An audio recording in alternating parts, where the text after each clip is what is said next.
A você ligado na TVI, está entrando no ar o nosso TVI News, segunda edição. Eu sou Joab Paiva e estarei com você até às 19 horas com muita informação de tudo o que acontece aqui na nossa região sul da Bahia, bem como nas demais regiões do nosso estado e fatos relevantes do Brasil e do mundo. Hoje é sexta-feira, dia 3 de outubro de 2025. O ano está chegando ao final, minha gente. Isso mesmo, o ano está chegando ao fim e já estamos no dia 3 do penúltimo mês deste ano, hein? Então aproveite bastante cada dia. Isso mesmo, tem gente por aí vivendo ó vida, ó céus. Não, aproveite o dia, aproveite cada vez mais a vida, porque a vida não para, o tempo não para. Quero agradecer a cada um de vocês que nos acompanham através das diversas plataformas aqui em que a TVI ela é exibida. Você que nos acompanha pela Ultra TVC, canal 24.2, no nosso eixo Itabuna-Ilhéus, o nosso muito obrigado.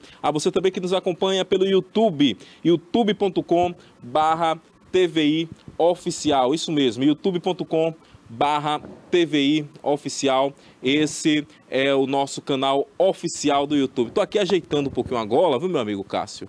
É isso mesmo, dá uma ajeitada aqui, quando às vezes a gente só percebe ali no vídeo, né?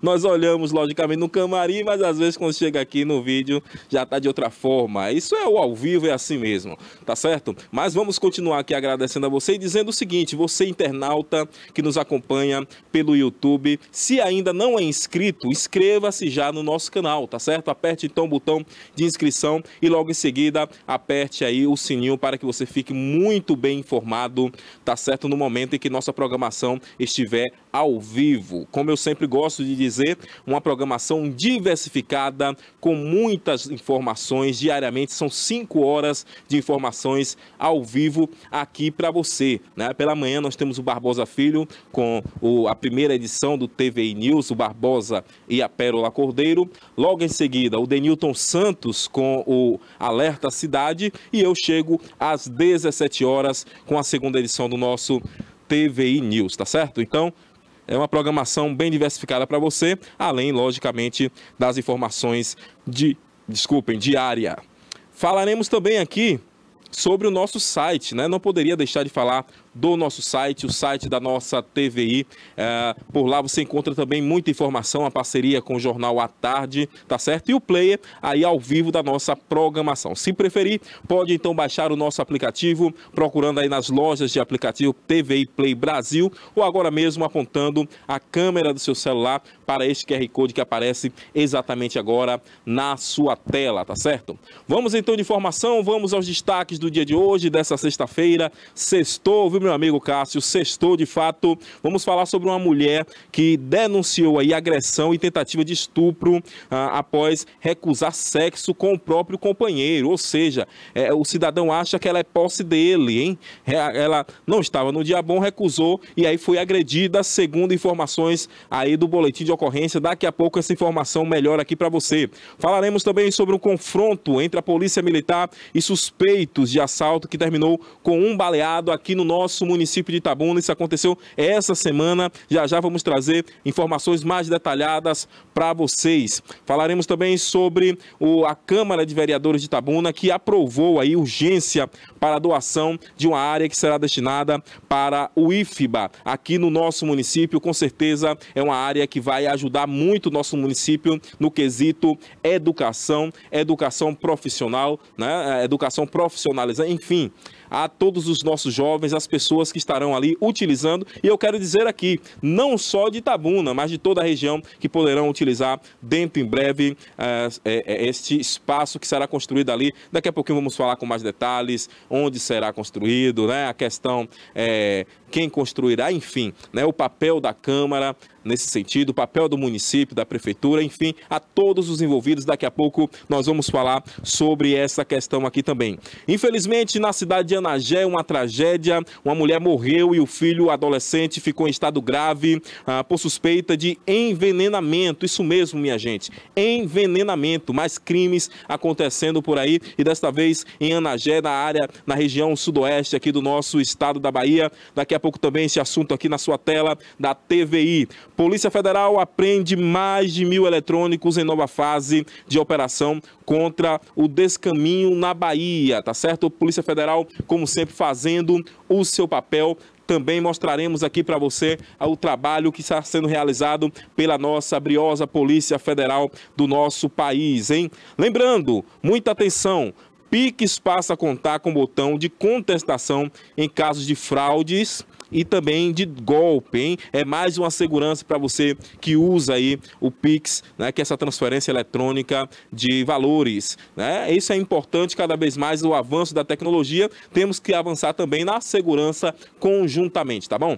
Essas e muito mais informações a partir de agora aqui no seu TVI News, segunda edição dessa sexta-feira, que está recheado, como já pude perceber, podemos notar aqui, está recheada de muita informação para você, tá certo? Olha, eu vou a um break e já eu retorno com muito mais, não saia daí.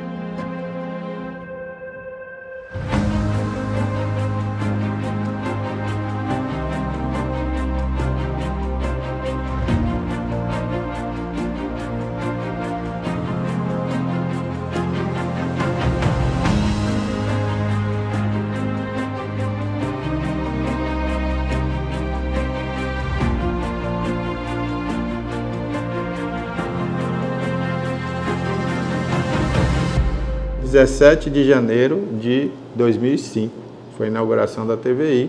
Inauguramos às 17 horas com o programa Cidade Já, que era o Reginaldo Silva que apresentou o primeiro programa da TVI. Era um programa que falava de política, falava dos assuntos do cotidiano da cidade. E daí até hoje nós nunca paramos, 20 anos fazendo uma programação 24 horas, a favor da região, que hoje pode dizer, nós temos um canal de TV por assinatura.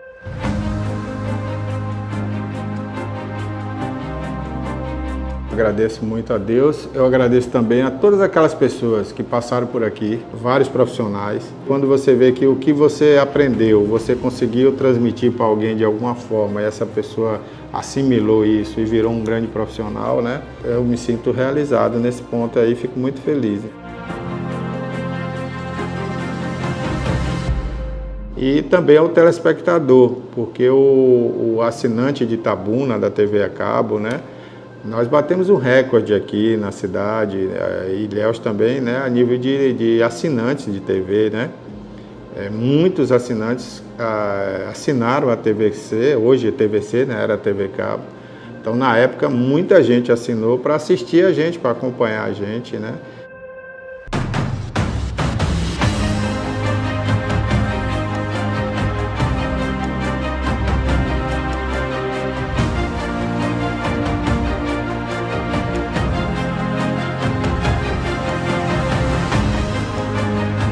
Então foi um recorde para uma cidade como Itabuna, chegou a um número muito alto e a gente ficou muito feliz. E repercutia tudo, e como repercute até hoje, tudo que a TVI faz, né? O público nos aceitou de uma maneira assim muito carinhosa e hoje a TVI é uma marca da cidade, é uma marca da região.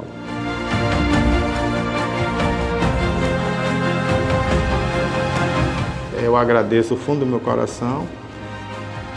Obrigado aí por esses 20 anos da TVI.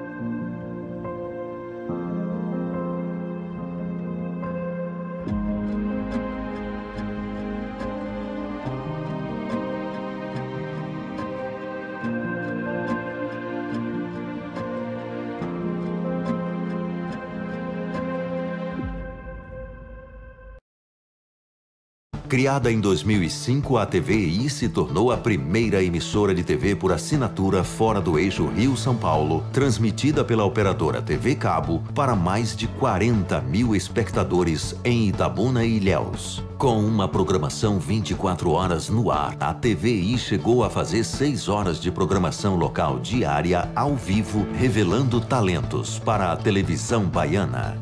Inserida na Lei do Cabo, a TVI passou a integrar o seleto grupo de TVs com programação qualificada junto à Ancine e contribui com a capacitação do mercado audiovisual da Bahia para a captação de recursos para a produção de minisséries, reality shows, documentários e outros produtos de entretenimento para as mais variadas plataformas. Equipada com estúdios de áudio e vídeo e modernas ilhas de edição, a TVI também está preparada para trabalhar no jornalismo factual local, inclusive utilizando sua unidade móvel SDNG. Passando agora por uma reestruturação, a ação programadora detentora do canal TVI se prepara para transformar o sul da Bahia em um polo de teledramaturgia, movimentando o mercado do audiovisual da Bahia. TVI é da Bahia, é da gente.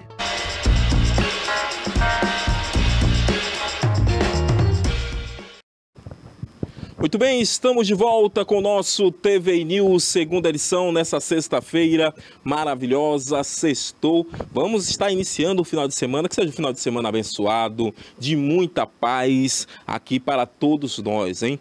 Paz exterior e paz interior também, porque não adianta estar tudo bem aqui fora, sem briga, sem guerra, e dentro de cada um de nós não estar tudo bem, né? Então, o que eu desejo é muita paz interior e também exterior para todos nós. Mas vamos de informação, vamos de notícia, porque a notícia passa primeiro por aqui e não espera, né? O tempo não para, o tempo não espera, meu amigo Cássio. Vamos falar sobre o caso de uma mulher que denunciou aí, segundo informação da própria polícia, agressão e tentativa de estupro, tá certo? Por quê? Por parte de quem? Por parte do próprio companheiro. Já não é novidade casos de mulheres aí sendo agredidas pelos próprios companheiros, hein, gente? Que deveriam, como eu sempre gosto de dizer aqui, proteger, cuidar, amar, mas preferem agredir, né? Segundo a própria mulher, ela foi agredida, estuprada após recusar aí o sexo com este homem, hein? Um homem de 49 anos, o fato é este aí, um homem de 49 anos, ele está sendo então investigado pela Polícia Civil após ser acusado de agredir a própria companheira. Ela tem 44 anos, ou seja, são 5 anos de diferença entre os dois, né? Na noite aí do último final de semana. O fato é o seguinte, a vítima denunciou que foi então atacada pelo companheiro depois de se recusar ter relação sexual com ele, hein? O caso é tratado como estupro marital. De acordo com o boletim de ocorrência, a mulher então relatou que o companheiro tentou forçá-la a ter relações sexuais. Após a sua recusa, o homem teria então iniciado uma série de agressões físicas, desferindo socos, chutes e pontapés, né? Tentando então também enforcá-la, né? Tentativa de homicídio, inclusive, né? Em um momento de desespero, então a vítima, ela conseguiu entregar o seu celular à sua filha de 7 anos, que acabou então acionando o tio, né? A criança acabou acionando então o tio, ou seja, o irmão aí da vítima, né? O familiar então chegou rapidamente ao local e conseguiu interromper todo o ataque que nós, infelizmente, até imaginamos do que poderia finalizar, né? Ainda bem que esse parente, esse familiar chegou a tempo, né? O agressor, no entanto, continuou aí as ameaças, chegando até mesmo a se armar com uma faca, o que obrigou, então, a vítima a se abrigar na casa de vizinhos. Que absurdo, que triste, né? Que situação essa daí. O fato continua, a mulher, ela informou aí a polícia que convivia com esse homem há cerca de 26 anos e que já havia sofrido outras agressões, né? O casal tem 4 filhos, sendo que 2 crianças, uma de 7 e outra de 8, que residem com eles e que precisam e que acabaram, infelizmente, presenciando, melhor dizendo, toda esta violência, né? Toda esta violência. Agora você imagine o pai agredindo a mãe e essas crianças presenciando toda essa cena, hein? Após então a denúncia, a vítima solicitou uma medida protetiva de urgência e o caso está sendo investigado aí pela Polícia Civil, que classifica a ocorrência como estupro marital, hein? Uma modalidade de violência sexual praticada dentro do relacionamento, né? De fato, algo que lamentável e algo que nós, logicamente, repudiamos totalmente, né? Chega de tanta violência contra mulheres. E aí, infelizmente, eu quero aqui dizer, esta senhora de 44 anos, esta mulher, ela não é a única que sofre situações como essa. Por aí afora, eu tenho certeza que existem muitas mulheres que estão sofrendo da mesma forma. Por quê, minha gente? Porque muitos homens também acham que ao casar com a mulher, aquela mulher ali agora vai ter que obedecer ele em todos os seus desejos, em todos os seus momentos. A mulher ela é bem mais sentimental do que o homem. Não é isso, meu amigo Cássio? A mulher ela é bem mais sentimental. Nem sempre ela está pronta ali para uma relação sexual. Essa é a verdade. Essa é a verdade. E aí o cidadão acha que porque ele é casado com ela, que todo momento em que ele quiser a relação sexual, a mulher tem que ceder. O fato é crime, viu? É crime. E a polícia já está, como eu disse aqui, investigando como estupro marital, que é quando existe essa relação sem o consentimento da outra parte. É tido como estupro. O sexo é algo que deve ter um consentimento de ambas as partes. E o pior, não quis, ele começou a forçar a relação, a mulher continuou negando, e aí ele começa a partir para outros tipos de agressão, inclusive tentando sufocá-la. E o agravante, minha gente, o agravante, as filhas presenciando toda essa cena. Pense aí uma situação como essa. Como não fica a cabeça dessas crianças? E aí eu me pergunto, um cidadão desse ainda diz que ama. Ama quem? Que tipo de amor é esse, minha gente? Que tipo de amor é esse? É isso que nós nos perguntamos. Porque o amor é sofredor, o amor tudo espera, tudo sofre, tudo crê. Já está lá nas Sagradas Escrituras, 1 Coríntios 13, o próprio apóstolo Paulo, para quem lê a Bíblia aí, para quem gosta da Bíblia, escreveu lá uma das suas cartas, né, falando sobre o amor. E ele fala ali do verdadeiro amor. E maior prova de amor, minha gente, que nós temos é o quê? Do próprio Deus, que entregou o seu Filho por nós. E ali, né, olha o que eu estou dizendo aqui, que entregou, ou seja, doou, deu, sem nós mesmos não merecermos. E aí acontece exatamente o contrário. O cidadão abre a boca para dizer que ama, né, que quer estar ali com aquela mulher, mas não está disposto a se doar, não está disposto a ceder até mesmo às suas próprias paixões. Então tá aí esta informação. Volto a dizer, infelizmente, muitos casos acontecem por aí, as mulheres sofrem caladas, como essa daqui relatou, já havia sofrido outros casos, dessa vez foi algo extremo. Graças a Deus e a ação rápida do familiar que chegou a tempo, porque nós poderíamos estar aqui noticiando uma tragédia e mais um caso de feminicídio. Eu quero saber onde é que nós vamos parar com tanta violência às mulheres. Quem deveria proteger? Digo mais uma vez, quem deveria proteger? O que está fazendo? Está maltratando, está sufocando, está praticando todos os tipos de violências, seja ela física ou sexual, como nós acabamos de falar. Mas eu espero que esse cidadão seja então preso, tá certo? Seja preso e passe por lá um tempo para poder pensar no que anda fazendo, para poder entender melhor o que é um casamento, para poder entender melhor o que é uma relação de duas pessoas adultas e que se compreendem, né? Triste essa situação aí, hein? Triste essa situação. Mas vamos seguindo por aqui, vamos seguindo com mais informação, desta vez falando da violência. Aconteceu aqui na cidade de Itabuna esta semana um confronto entre a polícia militar e suspeitos de assaltos e infelizmente aí, né, infelizmente para o assassino, para o criminoso, melhor dizendo, finalizou com uma pessoa baleada.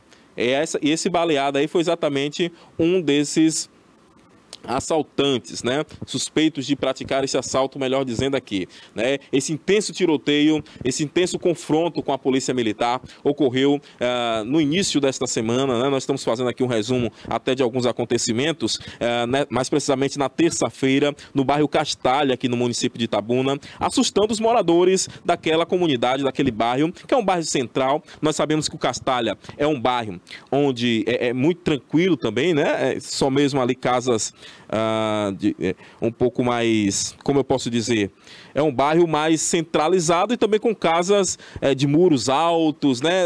Há toda uma tranquilidade naquele bairro. É um bairro de média alta classe aqui de Itabuna, para quem não sabe, o bairro Castalha, com casas muito bem muradas, enfim.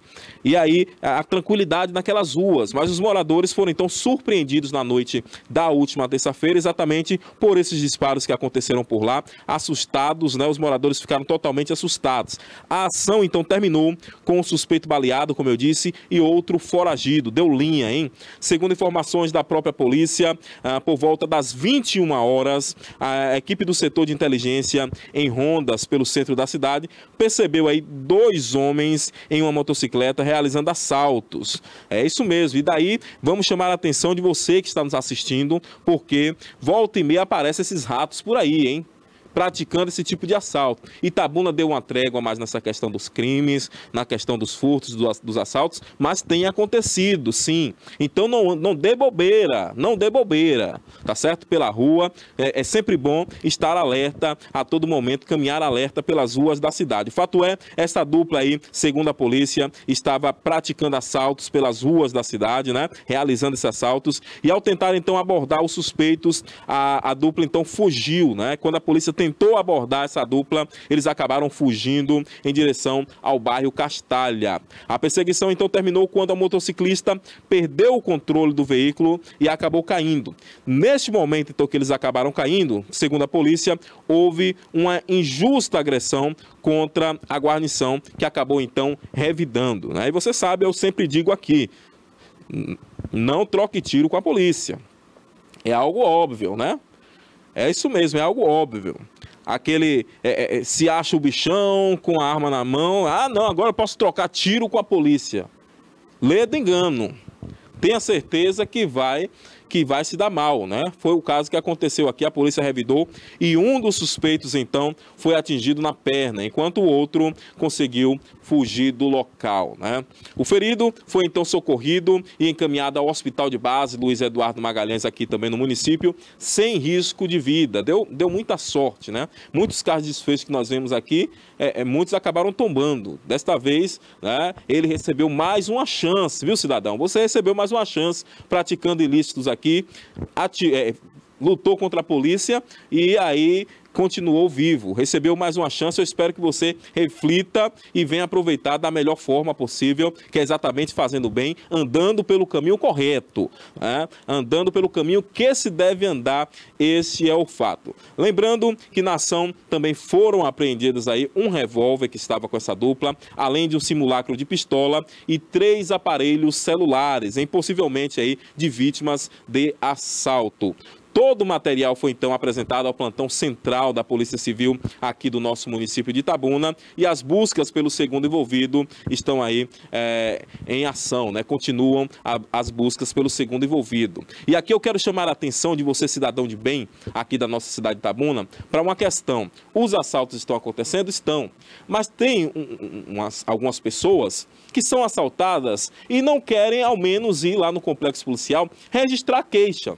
E aqui eu quero dizer, o registro de queixa é importantíssimo, porque sem a queixa a polícia não pode prender esses criminosos, esses ratos que estão por aí pelas ruas da cidade, tentando pegar, né, tentando ter posse daquilo que não pertence a ele.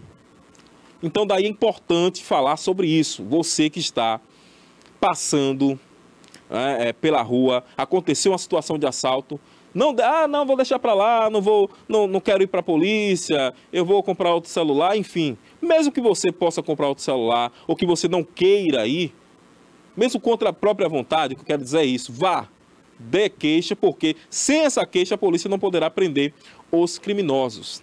tá certo? Como eu disse aqui, foram resgatados 3 celulares, aparelhos celulares, que provavelmente, segundo a própria polícia diz, podem ser frutos de assalto.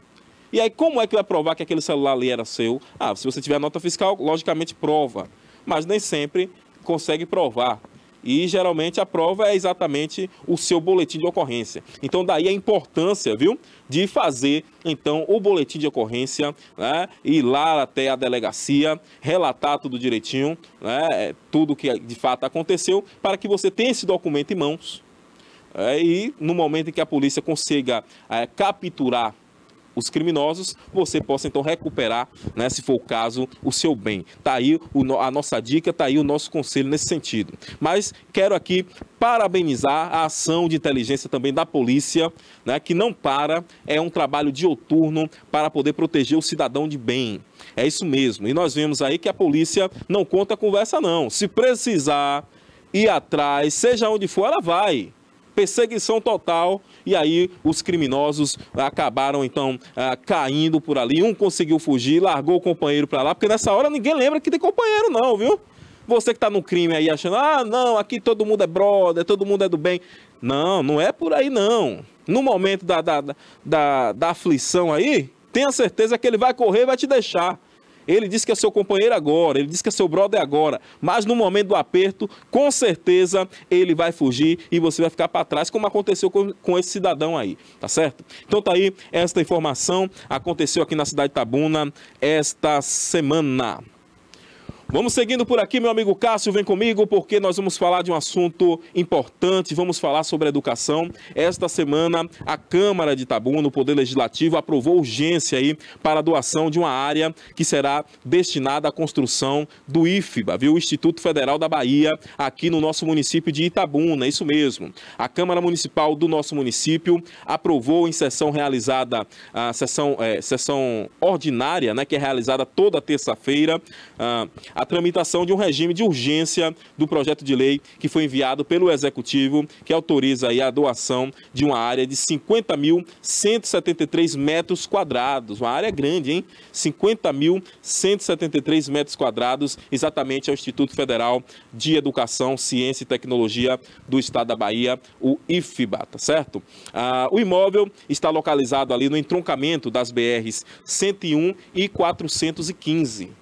Para quem não sabe, essa é uma área que ainda vai crescer muito, a zona oeste de Itabuna.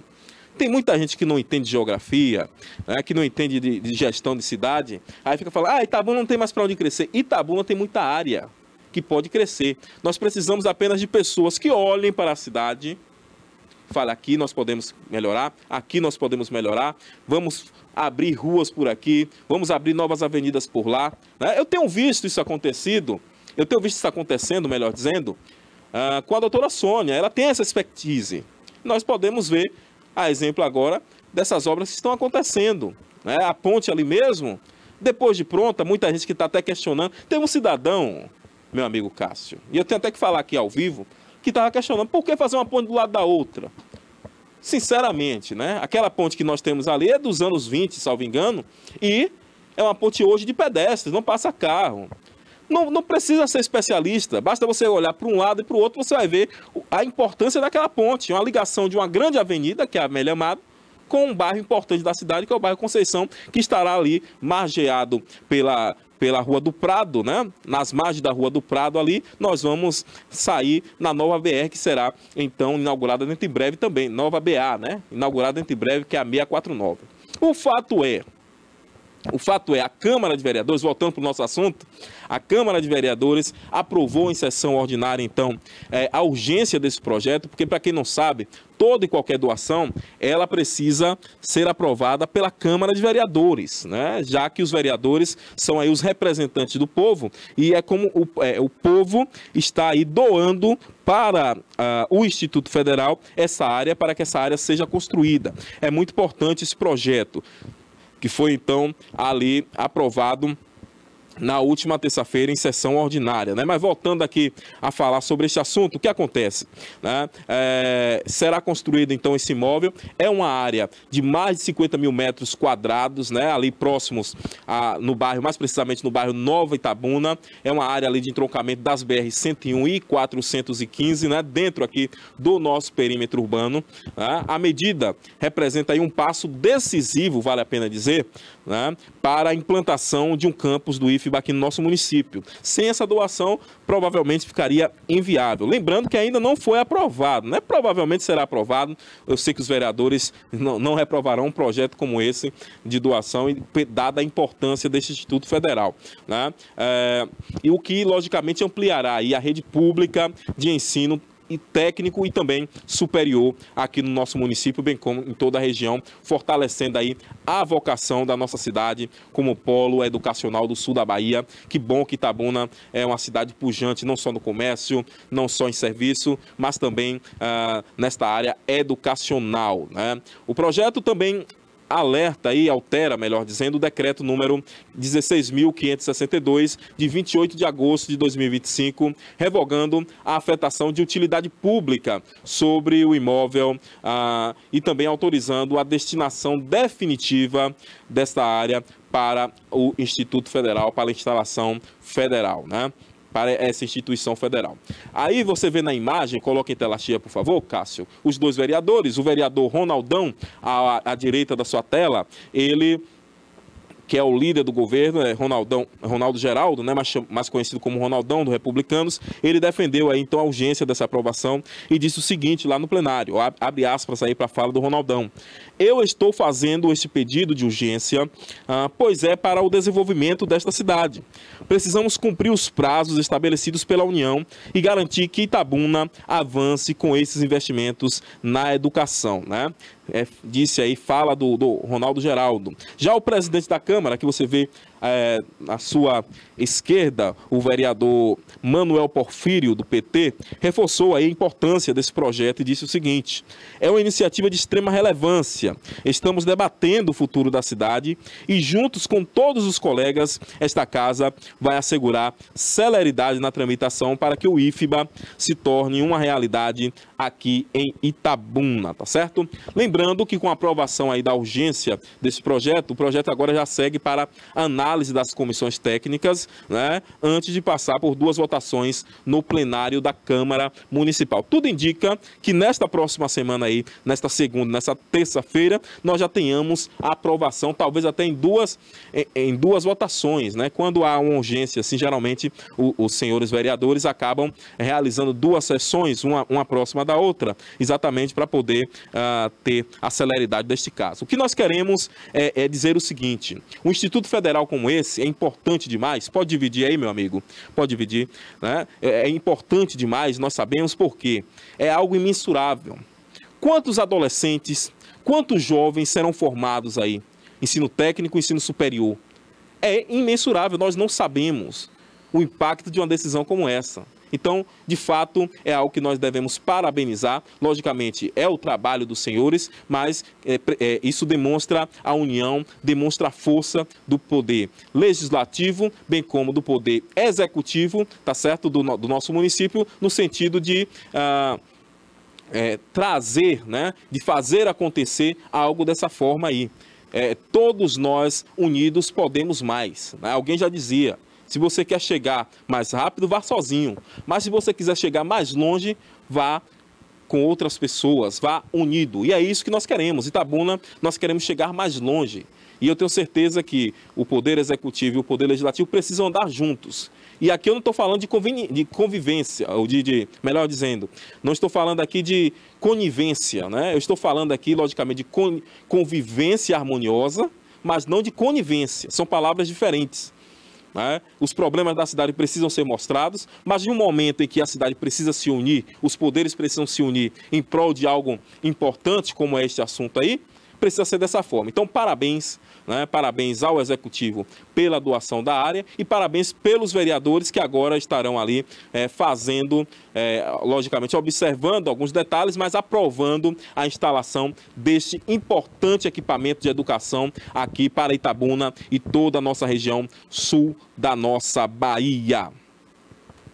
Vamos seguindo de informações, vamos falar agora lá do sudoeste da Bahia, mais precisamente a cidade de Anagé, em uma tragédia aconteceu por lá. Desta vez nós vamos falar de uma mulher que morreu e o seu filho adolescente ficou em estado grave após suspeita de envenenamento. Isso mesmo, aconteceu em Anagé. A Polícia Civil está investigando esse trágico caso de suspeita de envenenamento, que resultou então, como eu já disse, na morte de uma mulher. Esta mulher de 44 anos acabou perdendo a vida e deixou seu filho, um filho adolescente de 15 anos, esse está em estado grave, hein? Lamentável essa situação. Esse incidente foi registrado, então, também no último final de semana, lá no nosso sudoeste da Bahia, como eu disse, na cidade ali muito conhecida, a belíssima cidade de Anagé, né? Nós, inclusive, abraçamos aí todos os moradores desta belíssima cidade. Continuando aqui, segundo informações, a Polícia Civil, né, informou aí que o adolescente, ele ainda está no hospital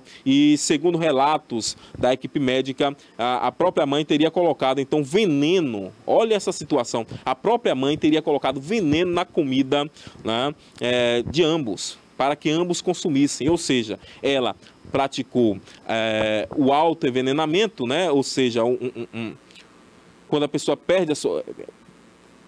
Como é, Cássio, a palavra que fugiu, né? Quando a pessoa se mata, né? Ela mesma praticou aí um suicídio.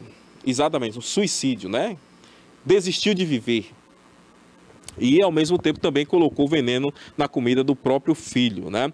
Lembrando que a motivação para esse suposto ato não foi detalhada ainda pelas autoridades, certo? A mulher, então, chegou a ser atendida, essa senhora que você está vendo na imagem aí, chegou a ser atendida no Hospital Municipal de Anagé, mas não resistiu aos sintomas de intoxicação e acabou vindo a óbito. O filho foi, então, estabilizado na mesma unidade e, devido à gravidade do seu estado, foi transferido para o Hospital Geral na cidade de Vitória da Conquista, onde permanece sob os cuidados intensivos, né? Lembrando que a diretoria e a direção do Hospital Municipal confirmou que ambos apresentaram sinais claros de envenenamento, que é exatamente essa linha que a Polícia Civil está seguindo. Lembrando que a própria Polícia Civil informou que a residência da família já foi periciada, mas ainda não há detalhes sobre qual substância teria sido utilizada para o cometimento, neste caso aí, do suicídio por parte da mulher e do homicídio,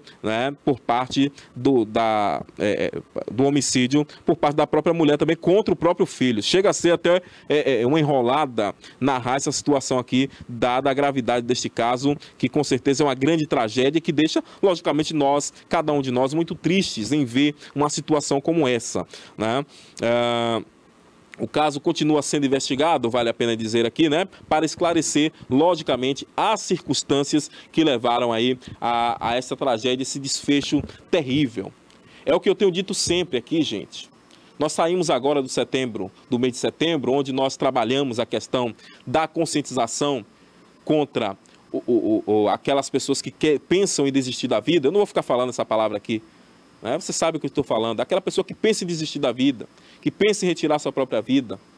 E dizer o seguinte, para uma mãe chegar a fazer algo nesse sentido, ela já vinha ali lutando contra isso há um bom tempo, eu tenho certeza disso.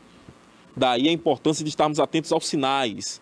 Fique atento aos sinais, certo? Fique atento aos sinais, porque a pessoa mudou de comportamento, a pessoa passou a não frequentar mais alguns locais que ela gostava muito de frequentar, passou a não conversar mais com aquela pessoa que ela gostava muito de conversar, pode ser um sinal, né?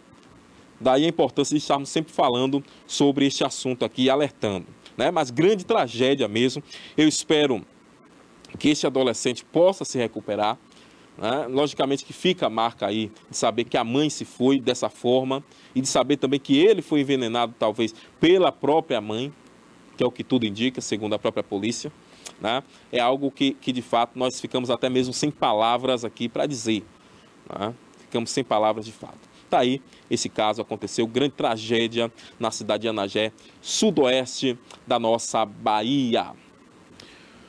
Vem comigo, meu amigo Cássio, porque agora nós vamos a um break e já nós retornaremos com mais informações nessa sexta-feira, tá bom? Finalzinho de semana começando, fim de semana começou e vamos de muitas informações até às 19 horas para você. Não saia daí que eu já volto já já. Era uma vez, em terras próximas e terras distantes, eu embarquei em uma dura jornada. Eu cruzei as estradas menos percorridas. Eu voei para muito além das montanhas. Ele curou uma mãe e seu filho. Ele subiu até as nuvens. Ele respirou fogo. Ela lutou contra criaturas cruéis. Ela vestiu sua armadura brilhante. Ela enfrentou os gigantes do Império. Stop bombing health workers. Stop bombing patients. Ela ofereceu o elixir da vida. Ela ensinou palavras encantadas. Eles gritaram sua indignação. Where is the human rights? This is not camp, this is prison. Eles tomaram poções mágicas. Eles aprenderam a andar. Eles se perderam no caminho. Nós os encontramos entre o mar e as estrelas.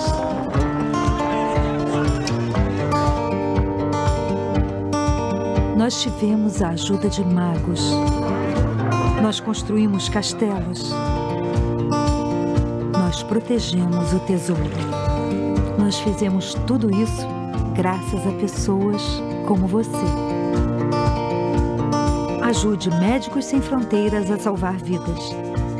Acesse agora msf.org.br. Médicos Sem Fronteiras. Precisamos de você para salvar vidas.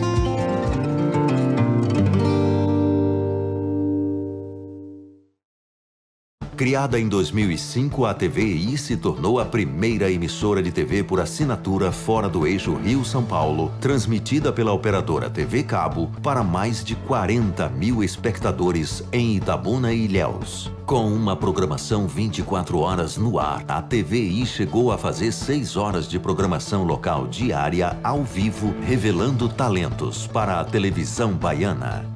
Inserida na Lei do Cabo, a TVI passou a integrar o seleto grupo de TVs com programação qualificada junto à Ancine e contribui com a capacitação do mercado audiovisual da Bahia para a captação de recursos para a produção de minisséries, reality shows, documentários e outros produtos de entretenimento para as mais variadas plataformas. Equipada com estúdios de áudio e vídeo e modernas ilhas de edição, a TVI também está preparada para trabalhar no jornalismo factual local, inclusive utilizando sua unidade móvel SDNG.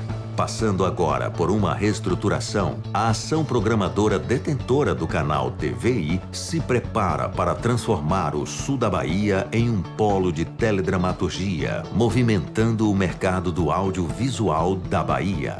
TVI é da Bahia, é da gente.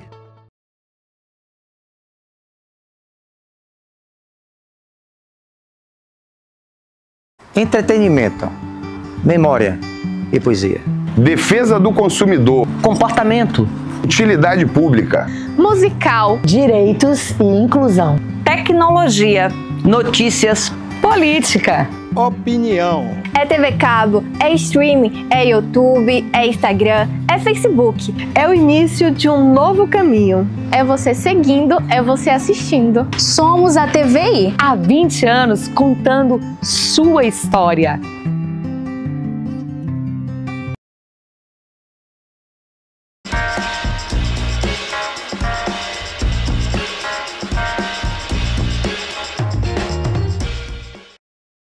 Muito bem, estamos de volta com o nosso TVI News desta sexta-feira, dia 3 de outubro de 2025.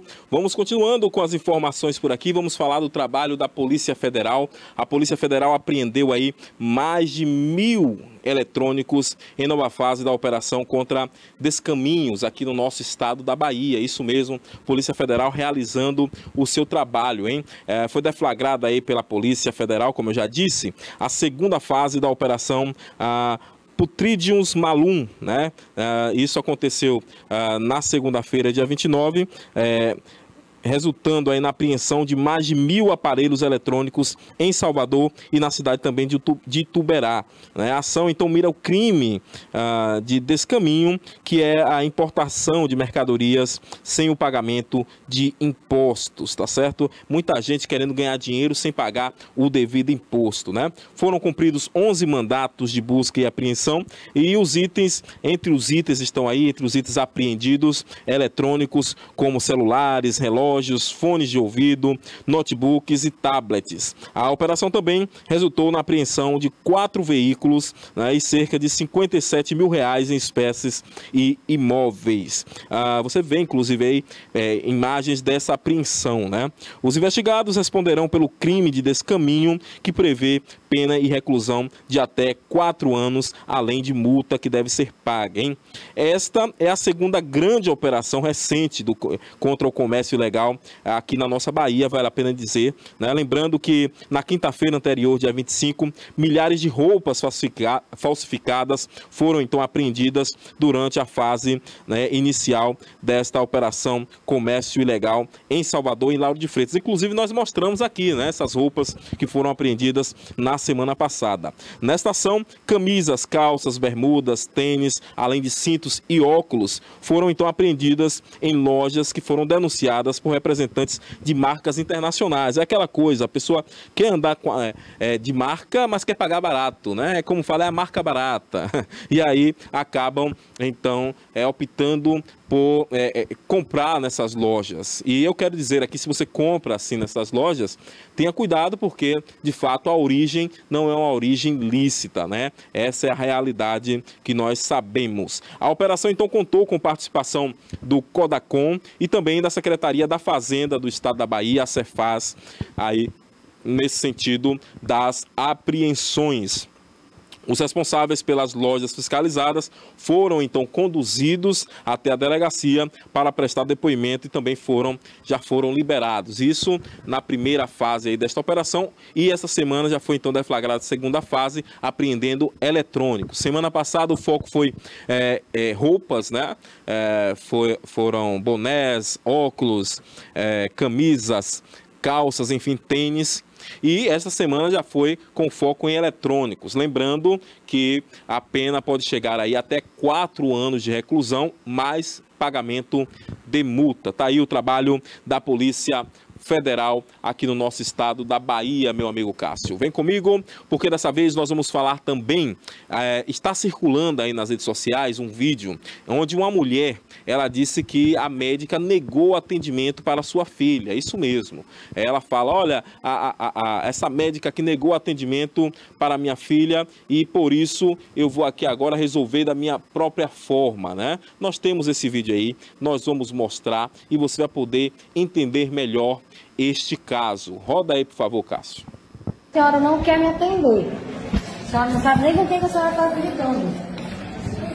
Ó, tá saindo do ambulatório, ela não se negando a atender minha filha, 17 anos, minha filha está se negando a atender minha filha. Eu queria que a senhora se identifique, por favor, o nome dela. Minha filha, não?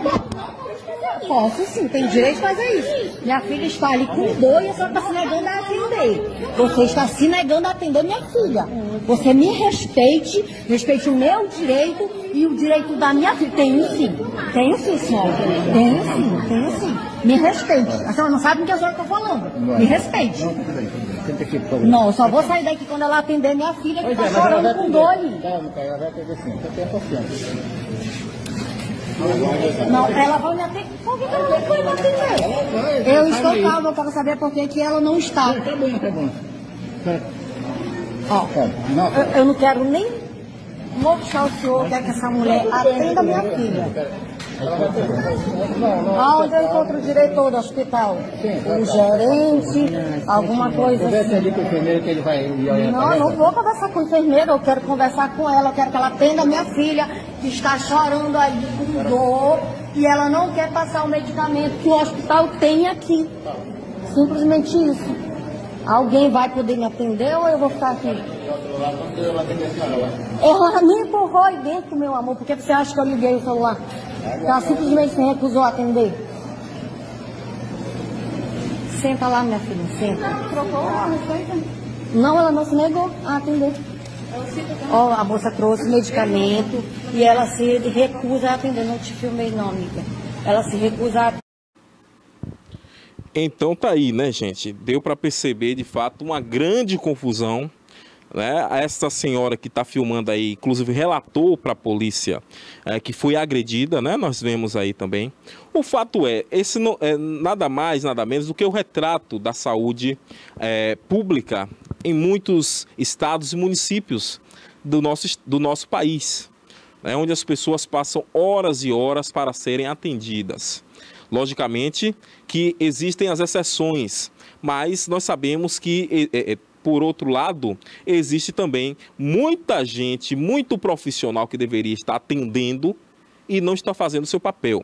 Logicamente que nós não sabemos aí a fundo o que de fato aconteceu, o que nós temos são essas imagens que estão viralizadas nas redes sociais, mas dizer aqui o seguinte, e chamar a atenção, principalmente dos médicos, que muitas vezes se acham até melhores do que outras pessoas. Tem muito médico por aí se achando melhor do que as pessoas porque é médico. E isso não tem nada a ver, né? Pelo contrário, quem faz medicina por dinheiro, que é uma profissão que logicamente paga bem, e tem que pagar bem mesmo, porque salva vidas, né? Quem faz medicina por dinheiro, com certeza nunca vai entender isso que eu estou dizendo. A medicina, ela é uma profissão para pessoas que gostam de pessoas, que gostam de gente, e não para quem gosta apenas de dinheiro, que quer encher os bolsos aí, né, para fazer fortuna. Nada contra quem quer ganhar dinheiro, mas antes de ganhar o dinheiro, tem que cuidar bem das pessoas. Aí nós vemos essa imagem aí, onde a médica fala, olha, não pode me filmar não. O hospital é público, o serviço é público, e a partir do momento em que ela está prestando esse serviço para a saúde pública, para o SUS, ela ali não está falando do CPF dela, ela está representando ali aquele hospital também, representando no sentido do serviço que é prestado. Então, aquela imagem, isso aí é um ledo engano. Muita gente pensa assim, não filme a minha, não é o seu CPF, minha amiga. Você está ali nessa representação naquele momento, né? Então, logicamente, isso aí é uma questão jurídica. Meus amigos da área do direito vão dizer, né, essa questão da imagem. Mas, por outro lado, nós sabemos também que existem, né? E aí eu vou para o outro lado da moeda, porque a moeda tem dois lados, viu, meu amigo Cássio? A moeda tem dois lados. Por outro lado, existem também pessoas que gostam de tumultuar e que precisam compreender também que o sistema de saúde, e isso não é uma realidade somente desse lugar aí, eu sei que é uma realidade a nível Brasil, está superlotado. As pessoas querem ser atendidas, mas por muitas vezes não são, exatamente por essa superlotação e consequente, às vezes até mesmo a palavra é essa, colapso nessa questão dos atendimentos. Tá certo? Mas fica aí esta informação. Esta mulher acabou batendo boca com a profissional de saúde, né, que ficou ali visivelmente nervosa, nós podemos ver por aqui, e por outro lado nós vemos também esta mãe querendo atendimento para sua filha, né? Cabe logicamente à direção do hospital, à direção da unidade aí, a apurar de fato o que aconteceu e, se caso for comprovado que essa médica não estava querendo atender, que seja punida, tá certo? Mas caso também seja comprovado que não houve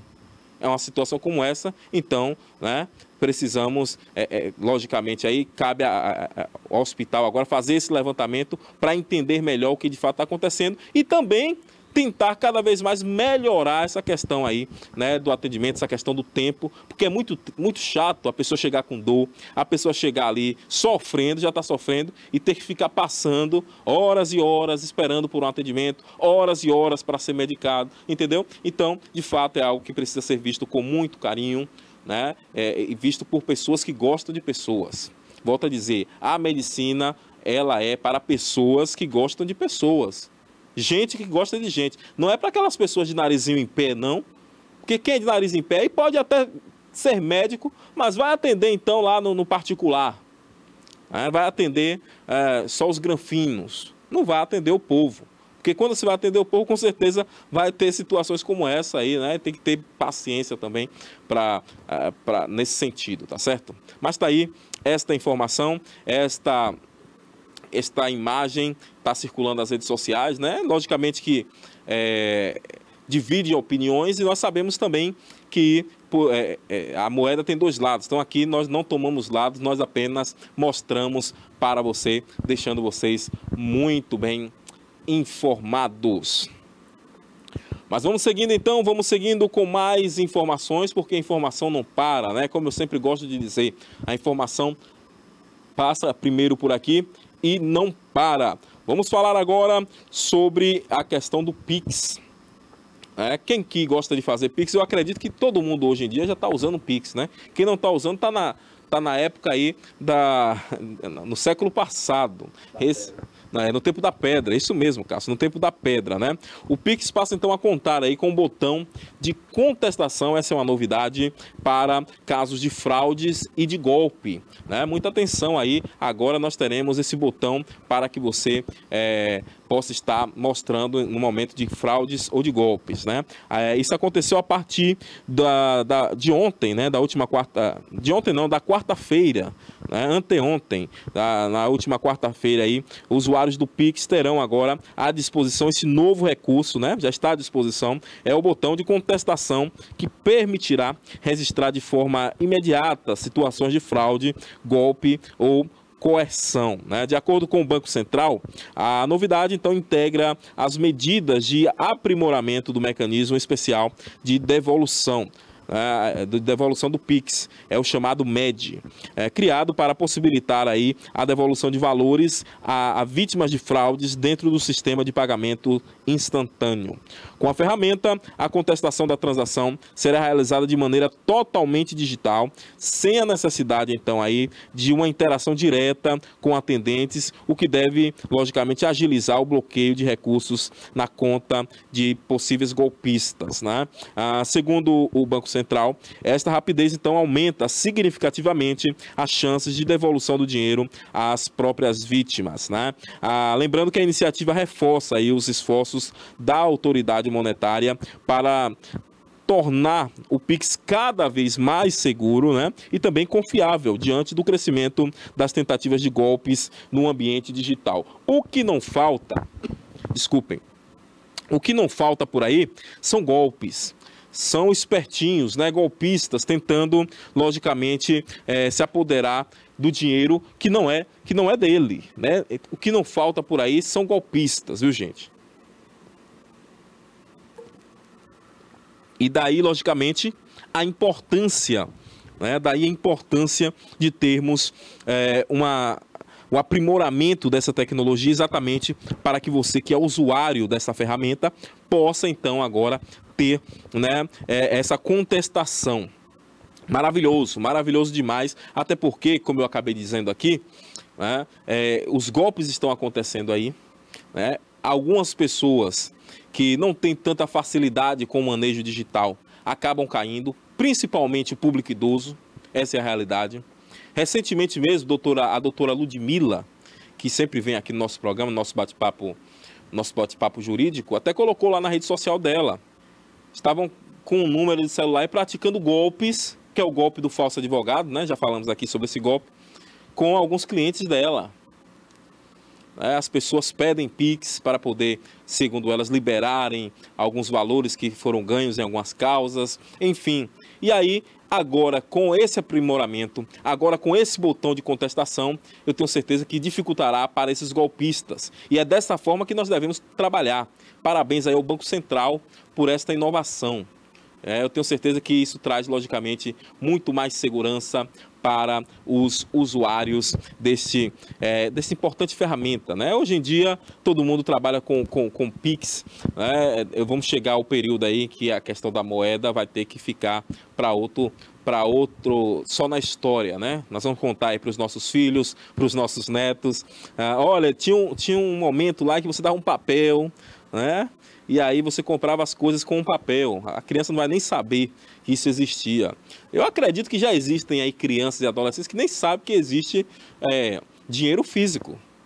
Viu, Cássio? Eu acredito que isso existe já, né? Que não sabe a existência do dinheiro físico, que pensa que o mundo e as trocas aí são totalmente digitais. Mas nós vamos chegar a esse ponto daqui a alguns anos, eu não tenho dúvidas, e, logicamente, para que se chegue lá, nós precisamos ter cada vez mais ferramentas de segurança, e daí essa contestação, esse botão é importantíssimo, esse lançamento aí do Banco Central, que eu tenho certeza que as pessoas que estarão utilizando, né, gostaram muito e poderão fazer um uso cada vez melhor e mais ágil no que diz respeito à questão dos seus recursos financeiros.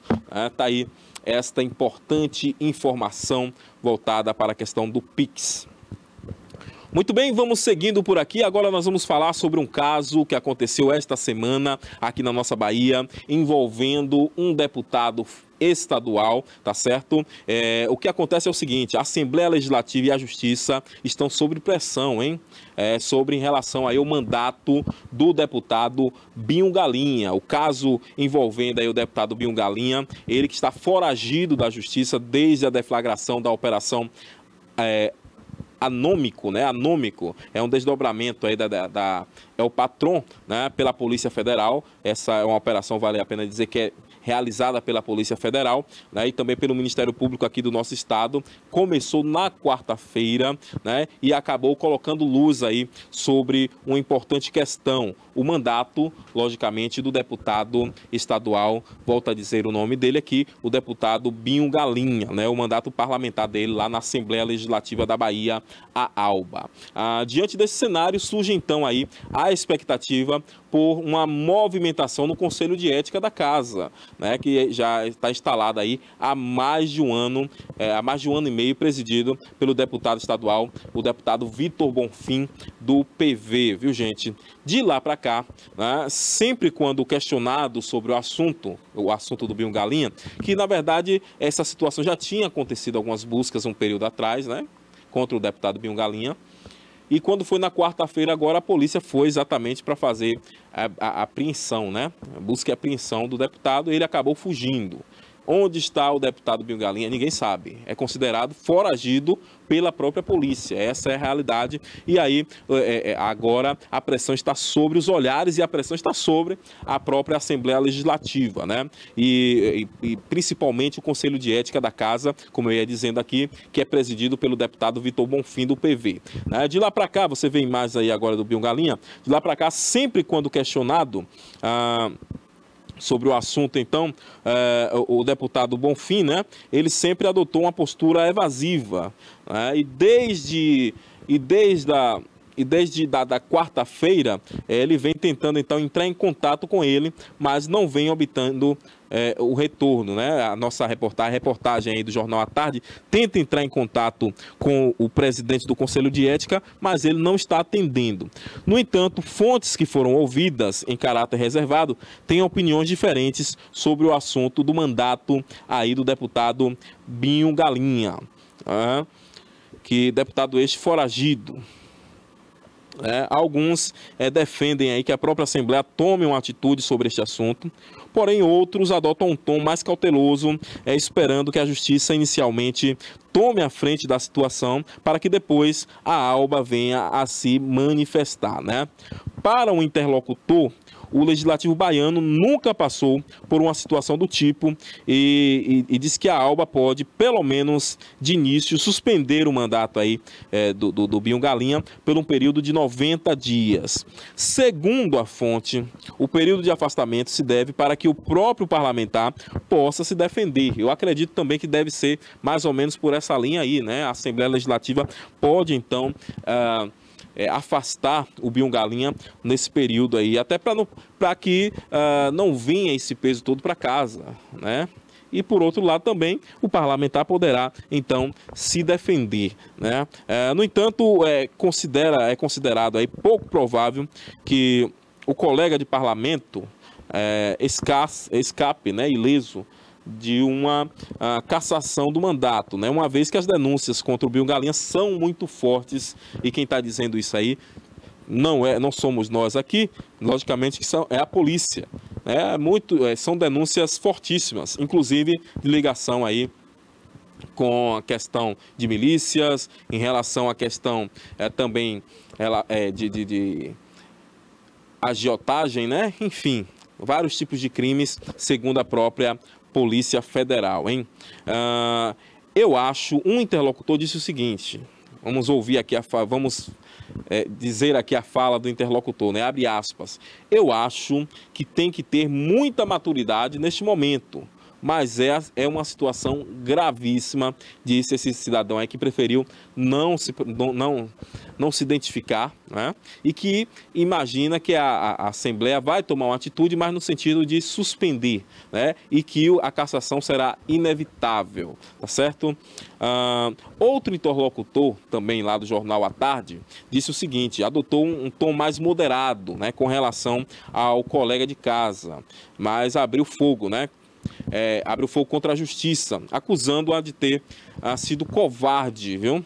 Quanto ao caso envolvendo aí o Binho Galinha. Isso é um outro interlocutor que falando sobre este caso, diz que a justiça foi covarde em relação ao caso de Binho Galinha, né? Para esta fonte que chamou a justiça de covarde, né, assim que o Poder Judiciário decidir, a Assembleia então entraria em ação, né? Ele disse o seguinte, ó, ele de fato cometeu crime? Perguntou, né? Ele de fato tem uma condenação na justiça? São perguntas que esse interlocutor está fazendo. Se tem, aí cabe à Comissão de Ética da Assembleia abrir um processo dentro da condenação da justiça. Só que até agora o que se tem até agora são os questionamentos, né? Mas não tem a condenação da justiça. Essa é uma fala de um outro interlocutor que já foi mais direto, né? Mais direto. Questionado, então, se a Assembleia não poderá dar o primeiro passo, suspendendo, então, o mandato de Binho Galinha, o interlocutor retrucou e disse, nós vamos suspender o mandato dele, por quê? É uma pergunta. Pelo processo, pela denúncia? A justiça não condenou o cara e somos nós que vamos condenar? Todo mundo tem direito à defesa, finalizou aí esse interlocutor, que provavelmente não foi informado aqui, mas provavelmente é um deputado pela fala, né? O fato é, a justiça está acusando aí o deputado. Eu sou de um tempo que se diz o seguinte, meus amigos, quem não deve não teme, ele fugiu. Então, já está dizendo tudo. Se ele fugiu, né? Já está dizendo tudo, não precisa nem completar aqui. Mas, logicamente, que agora a justiça ela deverá tomar as devidas medidas e a Casa Legislativa precisará dar uma resposta a essa questão. O que não pode também, até porque o deputado também não pode ficar sem participar das sessões, né? Não pode, isso é uma grande verdade. E nós sabemos que, por um lado ou por outro, tudo leva a crer que poderá chegar a essa questão da cassação de mandato aí do Binho Galinha. Essa que foi uma notícia a nível nacional, né? Passou em um jornal nacional aqui do nosso país, no dia de quarta-feira, né? Dia 1º, então acabou passando essa informação aí envolvendo o deputado Binho Galinha. Ele que é lá da região de Feira de Santana, né? O Binho Galinha, muito conhecido por lá. Era um deputado improvável, né? Foi eleito lá pela região de Feira de Santana e agora surge esse caso aí, Polícia Federal na casa, enfim, apreensão de alguns veículos, né? Apreensão de outros bens do Binho Galinha. Ele até o momento não foi identificado, hein? Está como foragido aí, segundo a própria polícia. Mas vamos seguindo por aqui, vamos seguindo também com informações agora lá da nossa capital. Vamos falar sobre o VLT, hein? VLT de Salvador. Fim do barulho nos trilhos. Será que vamos ter fim do barulho nos trilhos aí? Que na verdade era um barulho que a população já estava reclamando bastante, né? O VLT de Salvador usa pneus velhos contra os ruídos. Isso mesmo, né? O primeiro trecho do VLT, o veículo leve sobre trilhos da capital baiana, está prestes a sair do papel, viu, gente? E será entregue aí aos soteropolitanos. A obra que promete, então, revolucionar a mobilidade urbana na capital, em especial o subúrbio ferroviário, ganhou um novo desdobramento. E é isso que nós vamos falar aqui, ó. Isso porque mais de 115 mil pneus velhos vêm sendo usados aí para dar andamento ao novo modal, né? O material que seria então descartado em lixões está sendo reciclado e transformando em uma manta acústica, né, de vibração para a estrutura dos trilhos, exatamente para não incomodar as pessoas que passarem por ali, né? Esta manta atenuadora de vibração, né, que é feita com pneus, tem uma camada de concreto magro e em cima desta manta será colocado então, né, vai ter o processo de concretagem para a proteção mecânica, né, segundo o técnico aí responsável pela construção desse transporte, né?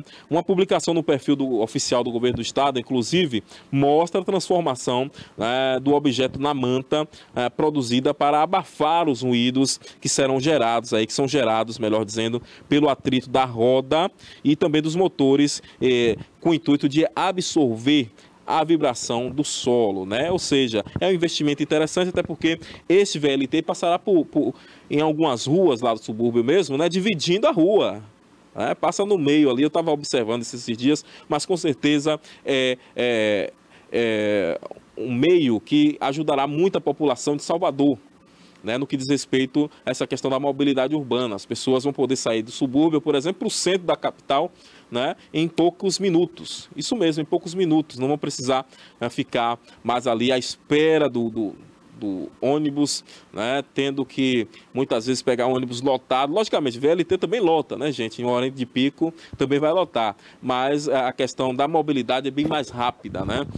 Diga-se de passagem. Está aí o uso, então, desses pneus velhos para essa questão acústica, né? Logicamente, todos os engenheiros aí também de som, né, engenheiros dessa questão do transporte estão debruçados nesse caso e transformaram, então, dando uma destinação verde, podemos dizer assim, para esses pneus velhos, e logicamente também já sanando um problema no sentido da poluição sonora que seria causada por esses trilhos aí do VLT, hein? Maravilha, maravilha. Espero que dentro em breve os moradores possam estar andando aí nesse veículo leve por trilhos da nossa capital baiana.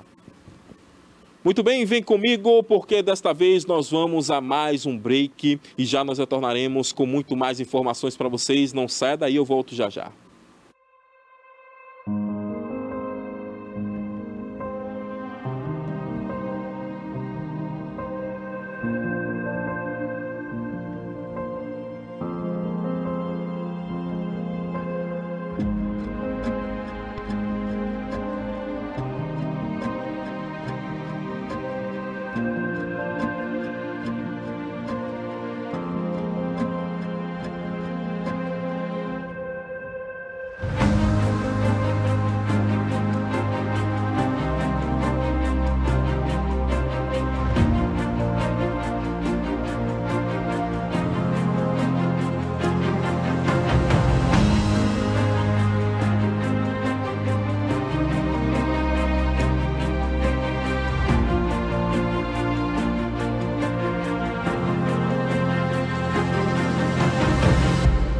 Dia 17 de janeiro de 2005, foi a inauguração da TVI.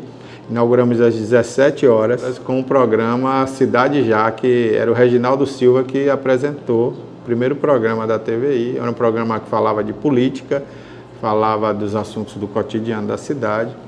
E daí até hoje nós nunca paramos, 20 anos fazendo uma programação 24 horas, a favor da região, que hoje pode dizer, nós temos um canal de TV por assinatura.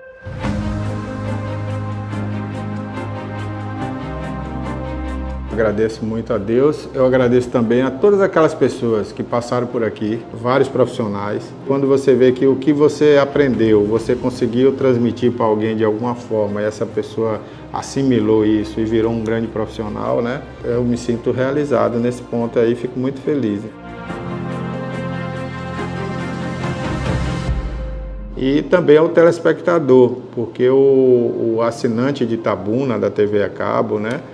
Nós batemos um recorde aqui na cidade, e Ilhéus também, né, a nível de assinantes de TV, né? Muitos assinantes assinaram a TVC, hoje a TVC, né, era a TV Cabo. Então, na época, muita gente assinou para assistir a gente, para acompanhar a gente, né?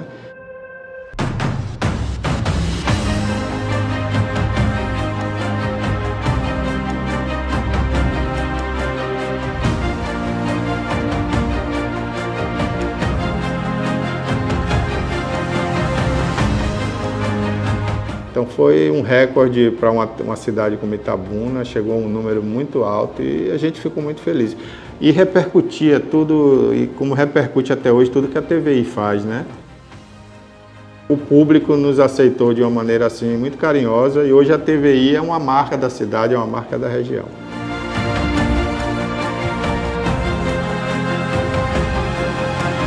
Eu agradeço do fundo do meu coração. Obrigado aí por esses 20 anos da TVI.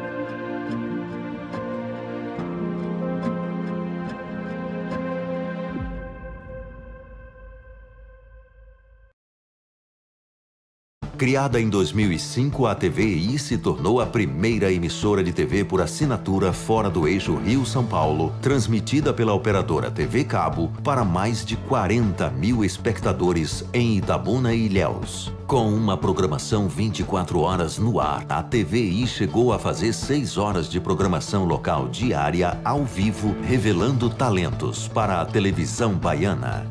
Inserida na Lei do Cabo, a TVI passou a integrar o seleto grupo de TVs com programação qualificada junto à Ancine e contribui com a capacitação do mercado audiovisual da Bahia para a captação de recursos para a produção de minisséries, reality shows, documentários e outros produtos de entretenimento para as mais variadas plataformas. Equipada com estúdios de áudio e vídeo e modernas ilhas de edição, a TVI também está preparada para trabalhar no jornalismo factual local, inclusive utilizando sua unidade móvel SDNG.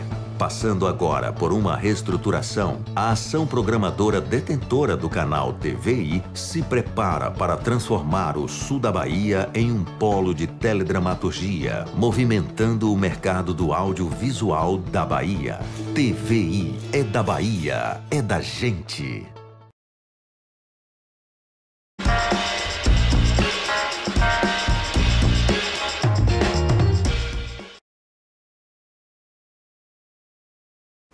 De volta com o nosso TV News, segunda edição, com informações para você no dia de hoje, nesta sexta-feira, dia 3 de outubro.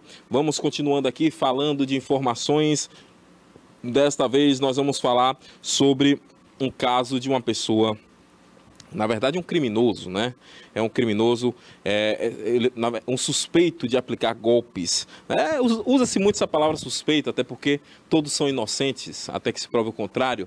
Mas a informação é o seguinte: este homem, ele foi suspeito de aplicar golpes milionários aí, acabou sendo preso, hein? Ele foi preso aqui no nosso estado da Bahia, né, em um esquema que envolvia aí investimentos que prometiam lucros mensais fixos, né? Este homem foi preso suspeito de envolvimento nesse esquema de estelionatário, né? De estelionato e também de lavagem de dinheiro que acontecia em Conceição do Coeté, interior aqui do nosso estado da Bahia, hein? A prisão aconteceu no dia 1º deste mês, mês, né, na última quarta-feira, em Alagoas, onde então o indivíduo estava foragido. De acordo com a Polícia Civil, o suspeito então ofertava alguns investimentos em rendas variável, com a promessa de rendimentos fixos de aproximadamente 5% ao mês. O prejuízo estimado aí é de 60 milhões. Muito dinheiro, viu, gente? O prejuízo é de 60 milhões.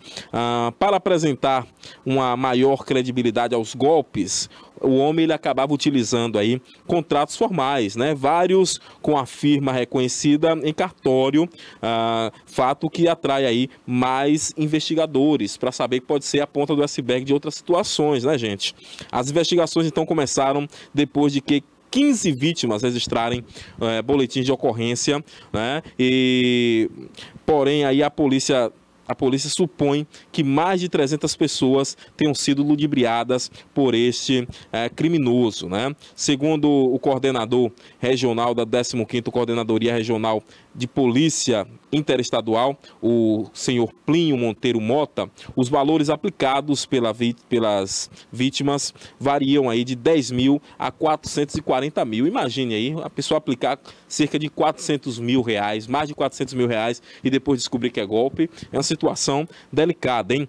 Lembrando que durante a prisão aí deste homem, suspeito de praticar de estelionato, né, bem como lavagem de dinheiro, foram então apreendidos notebooks, celulares, HD externo, pendrive, um veículo, além de documentos, né, e também um caderno com anotações. Após ser preso, o homem foi então levado ao Hospital Municipal de Santana do Ipanema, lá ainda no estado de Alagoas, para a comprovação da sua integridade física, e logo depois ele foi então levado à sede da 2ª Delegacia Regional, na gerência da Polícia Judiciária, onde então permanece à disposição da Justiça de Conceição do Coité, aqui no nosso estado da Bahia. O fato é, nós precisamos cada vez mais ter atenção, né? Atenção principalmente nesses anúncios que prometem dar um lucro rápido, né? Você investe aqui 10, daqui a pouco você já recebe 100. É aquela situação. Dinheiro fácil vai fácil, chega fácil e volta fácil, com certeza. O dinheiro correto é o dinheiro que você ganha trabalhando, utilizando a sua mente, a sua inteligência que Deus te deu, a força do trabalho. Esse aí é o dinheiro honesto e que com certeza vai lhe fazer bem. Mas tem gente que às vezes perde dinheiro porque quer investir em uma coisa que vai ganhar dinheiro fácil, né? E logicamente que eu não estou aqui apontando para ninguém, até porque cada um sabe o que faz na sua vida, investe em que quiser. Mas os golpes estão aí. É a velha frase, né, Cássio? O golpe está aí, cai quem quer. Porque, de fato, quando a esmola é grande, o santo, o cego, né? É o ditado popular, desconfia. É aquela coisa, quando é muito desconfiante. Às vezes o lucro é muito alto. E aí o que acontece? Esse cidadão estava praticando esse tipo de golpe, né? Segundo a própria polícia, suspeito de prática desse golpe, foi preso, ainda bem, né? Mas a pergunta que não quer calar, será que esses valores que foram perdidos aí pelas vítimas, que algumas investiram 10 mil, outras 20, outras 30, outras 50, outras até 400 mil, 440 mil, será que esses valores retornarão para as vítimas? Eu acho muito difícil, viu, gente? Eu acredito que é muito difícil. Então, que sirva de exemplo. Muita atenção aí você, né, que muitas das vezes gosta de participar desse tipo de ação, né? Ah, não, aqui esse investimento aqui é seguro. Eu estou vendo aqui que está com firma registrada, eu estou vendo que está tudo direitinho. Eu vou colocar aqui meus 10 mil reais e vou receber 100 mil em 2 meses. Não é bem por aí, né? Desconfiem. Mas que bom que a polícia estava atenta a este caso e acabou, então, prendendo este homem suspeito desta prática, né? E que, de fato, agora a polícia estará trabalhando, finalizando, logicamente, todo esse inquérito e aí ele, então, pagará por esses atos, né? Porque eu vejo muita gente inteligente aí utilizando a mente para poder praticar golpes contra as outras pessoas. Que coisa terrível, viu? Que coisa terrível é ver as pessoas aí tentando cada vez mais praticar golpes contra as outras, né? Lamentável demais toda esta situação. Muito bem, vamos seguindo por aqui. Vocês lembram aqui da tragédia que aconteceu e nós noticiamos aqui, né, com aquela dupla de jovens, adolescentes, né, chegando na juventude, o Samuel e o Mateus. Isso mesmo. O pai, ele ficou internado por um período, porque foi uma das vítimas também do acidente, né? E agora a informação é a seguinte, que esse senhor, ele retornou aí ao hospital, mas dessa vez foi por conta de uma discussão que acabou acontecendo por conta de uma situação de dinheiro, viu, gente? Um dinheiro que seria destinado aí para esses meninos, porque eles estouraram mesmo nas redes sociais, né? E esse recurso que veio para a família acabou trazendo, foi mais transtorno. Esta é a realidade e a informação é de que esse pai, né, que acabou perdendo seus filhos nesse acidente, ele foi internado novamente após uma discussão sobre o dinheiro de doações, né? O senhor José Nilson Santana de Almeida, de 44 anos, que é pai dos falecidos Samuel e Mateus, né, foi internado novamente. Você vê a imagem dos três aí, o José Nilson está no meio, né? É o que nós estamos falando. E os outros dois que acabaram infelizmente perdendo a vida aí nas laterais. Ele foi internado, então, o José Nilson, né, pai do Samuel e Mateus, desta vez no Hospital Regional de Santo Antônio de Jesus, o mesmo hospital em que ele tinha sido internado da outra vez, né? Ele foi internado no início do final de semana passado. Segundo informação, a internação ocorreu após o José Nilson passar mal durante uma forte discussão familiar, viu, gente? Sobre a falta de transparência no uso do dinheiro arrecadado aí em doações após a tragédia que aconteceu e que vitimou os seus filhos, isso no mês passado. Eu acredito que vocês ainda lembram dessa situação, né? O José Nilson ainda se recupera aí do grave acidente quando...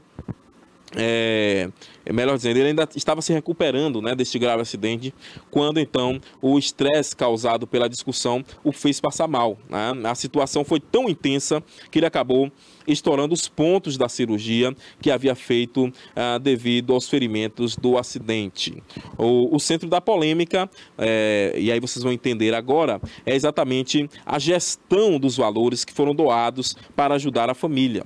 Em depoimento, a irmã de José Nilson relatou aí inconsistências nas contas e disse o seguinte, olha, muita atenção aqui para a fala da irmã do José Nilson. Ela disse, meu irmão sempre perguntava sobre os valores, mas nunca recebia respostas.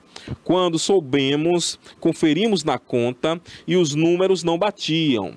O valor que entrou era um e o que saiu era muito maior. Olha aí, fala da própria irmã do José Nilson, né? A irmã, então, questiona que o destino do dinheiro, né, questiona então o destino desse valor, desses recursos, né? E diz mais, a esposa disse que transferiu para o cunhado e ele diz que devolveu, mas os valores não conferem.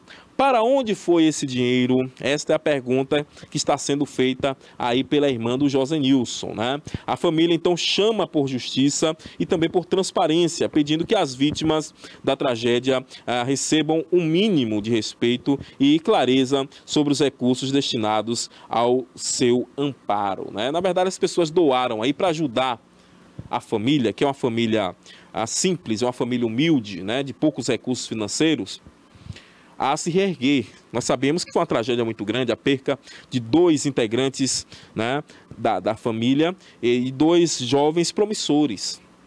Mas alguém já disse por aí, alguém não, na verdade está nas Sagradas Escrituras, né, que o dinheiro é a raiz de todos os males. Como a Bíblia não mente, é uma realidade, olha aí. Briga. Eu acredito que antes de tudo isso acontecer, eles viviam ali no pouco, mas viviam bem. E agora, viu o dinheiro caindo aí, né? Já começaram-se então os desentendimentos. É o que eu sempre gosto de dizer. Tudo pode ser resolvido no diálogo. O que deve acontecer aí? O diálogo. Mostrar, olha, foi arrecadado isso aqui, saiu isso aqui e esse outro recurso foi para tal lugar. Eu estava acompanhando meio que de longe essa situação aí, vendo outras reportagens. Vi recentemente mesmo até o próprio Jorge Araújo, lá de Salvador, né? Teve aí na região do Baixo Sul, conversou com o cunhado, salvo engano, José Nilson, e, de fato, uma grande confusão. Segundo as informações, algumas pessoas já tinham comprado móveis, outros tipos de coisa, enfim, uma grande confusão. E se tem alguma coisa que nós podemos falar aqui, é que o seu Josenilson fique bem. Pense na sua saúde primeiro, seu Josenilson. Depois, quando o senhor ficar bom, né, peça a Deus saúde, força, porque as outras coisas o senhor vai conquistando com o trabalho. Como sempre foi, eu acredito. Né? Como sempre foi. E se há uma injustiça aí, tenha certeza que a justiça de Deus, ela nunca falha. Né? O que não pode acontecer é de fato isso que já vem acontecendo. Né? Não pode continuar acontecendo, que é esse desentendimento, é briga familiar, é a família ficar aí se desentendendo por questões de dinheiro, né? Por questões de valores que a traça corrói e que vai passar. Né? Mas pense bem nisso, pense na sua saúde, pense na união da sua família.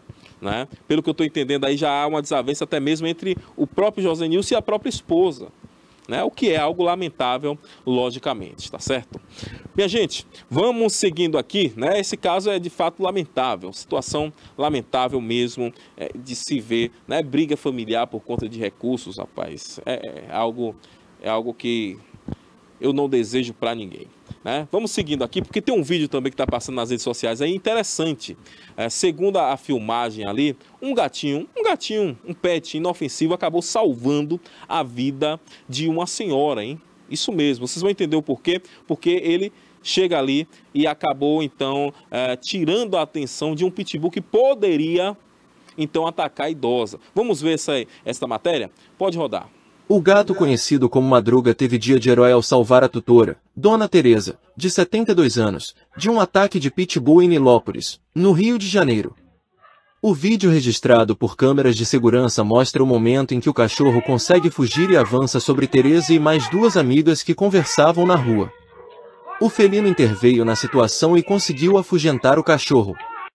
No registro, é possível ver ainda que Dona Teresa tentou reagir e pegar Madruga no colo quando percebeu o avanço do pitbull, mas o companheiro inseparável da senhora agiu rapidamente surpreendendo o cão que recuou. Apesar do susto momentâneo, ninguém se feriu. Curioso, hein? Fato curioso esse aí, né? Aconteceu no Rio de Janeiro. Este gatinho aí acabou, então, salvando a vida dessa, não só da senhora de 71 anos, mas de todas as que estão sentadas. Porque o animal, nós sabemos, e nós mostramos até essa semana aqui alguns ataques de pitbull, né? O animal, ele poderia avançar para cima de qualquer uma destas que estavam por aí, sentadas, logicamente, batendo um papo, né? Estavam aí no seu direito da tranquilidade, de descanso, enfim. Mas o animal, ele acabou, então, saindo no momento em que o gato atravessou na frente. Um verdadeiro herói aí, o Madruga, hein? O gatinho, o Madruga, foi o verdadeiro herói aí, salvando a vida da senhorinha. Olha aí, ela até levou a mão aí à cabeça, porque de fato é algo que poderia ter acabado em uma tragédia. E aqui eu gostaria de dizer, é um fato, chega a ser até engraçado, né, por saber que o gato dessa estatura aí salvou de um ataque de um pitbull que poderia inclusive atacar ele, né? Mas enfim, olha aí, ó, o pitbull vindo rapidamente, o gato avançou em cima, acabou então, né, espantando o cão, né? Mas o que eu quero chamar a atenção aqui também é o seguinte, é o perigo no sentido desses animais se soltarem nas ruas. Em Itabuna nós tivemos um caso aqui na semana retrasada, onde uma criança foi atingida. Não sei se ainda segue lá no hospital, mas segundo informações, ela ficou ferida, muito ferida a criança, né? Essa é a informação que nós temos. Por quê? Porque o animal conseguiu se soltar. E aí eu quero fazer um alerta aqui para os tutores desses animais, gente. Não se pode mais, no tempo que nós estamos vivendo, ficar criando animais a nível, principalmente cães, né, desta raça ou de outras raças mais agressivas, soltos. Aí quando diz, mas está dentro do meu terreno, eu posso deixar ele solto aqui. Certo, beleza, você tem o direito de deixar solto.